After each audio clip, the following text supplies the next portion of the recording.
നമസ്കാരം. ലോകത്തിലെ ഏറ്റവും ചെറിയ വാർ എന്ന് പറയുന്നത് ആംഗ്ലോ സാൻസിബൻ വാർ ആയിരുന്നെന്ന് നമുക്കറിയാം. 38 മിനിറ്റ് മാത്രമാണ് അതിൻ്റെ ഡ്യൂറേഷൻ ഉണ്ടായിരുന്നത്. എന്നാൽ ലോകത്തിലെ ഏറ്റവും ഡ്യൂറേഷൻ കൂടിയ വാർ എന്ന് പറയുന്നത് സിസിലിയും നെതർലാൻഡും തമ്മിലുണ്ടായിരുന്ന 365 വർഷത്തോളം നീണ്ടു നിന്ന ഒരു വാറായിരുന്നു. എങ്കിൽ ഞാനൊരു സംശയം ചോദിക്കട്ടെ, ഒരു 50 വർഷം കഴിഞ്ഞാൽ ഈ വാറിൻ്റെ ഒരു ഘടന അല്ലെങ്കിൽ സ്ട്രക്ചർ എങ്ങനെയായിരിക്കും എന്ന് നിങ്ങൾക്ക് പറയാൻ പറ്റുമോ?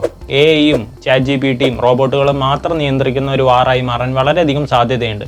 കാരണം മനുഷ്യർ യുദ്ധഭൂമിയിൽ ഉണ്ടാവാൻ ഒരു സാധ്യതയില്ല. ഇപ്പം തന്നെ എല്ലാം അവർ ഏറ്റെടുത്ത് തുടങ്ങി, അവർ തന്നെ ചിന്തിക്കാൻ തുടങ്ങി. കഴിഞ്ഞ ദിവസമായിരുന്നു ഒരു കുഞ്ഞൻ റോബോട്ട് കൂടെ വർക്ക് ചെയ്തുകൊണ്ടിരുന്ന സ്ട്രെസ്ഡ് ആയിട്ടുള്ള ഓവർ ടൈം വർക്ക് ചെയ്യുന്ന കുറച്ച് റോബോട്ടുകളെ കൂടെ കൂട്ടി വർക്ക് നിർത്തി കൊണ്ടുപോയത്.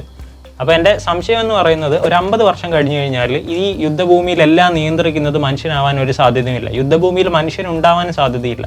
പക്ഷേ ഈ യുദ്ധം എന്ന് പറയുന്നത് മനുഷ്യനെതിരെ റോബോട്ടിനെ ഉപയോഗിക്കുന്നതായിരിക്കുമോ, അതോ റോബോട്ട് തന്നെ മനുഷ്യനെതിരെ യുദ്ധം ആയിരിക്കുമോ എന്നുള്ളതാണ് എനിക്ക് ചോദിക്കാനുള്ളത്.